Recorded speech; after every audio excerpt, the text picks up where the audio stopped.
How to accept collaboration requests on YouTube. Now, in this very quick video, I'm going to provide you additional details or information for you to be able to accept collaboration requests on your YouTube channel. It's actually very simple, but there are a few things that you must understand first. To invite or process a YouTube collaboration, so both creators must have active channels, be in good standing, and use the official YouTube Studio invitation tool. Now, if you're gonna be the inviter on the end, what you want to have to do is to click this three lines on your current video, and all I have to do is to choose on edit, and then generate a link so that you can send them to the person that you're trying to collaborate with.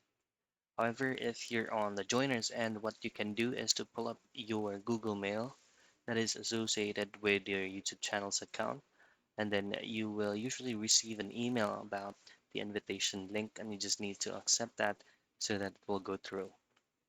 And that's basically it. That's how you accept collaboration requests on YouTube.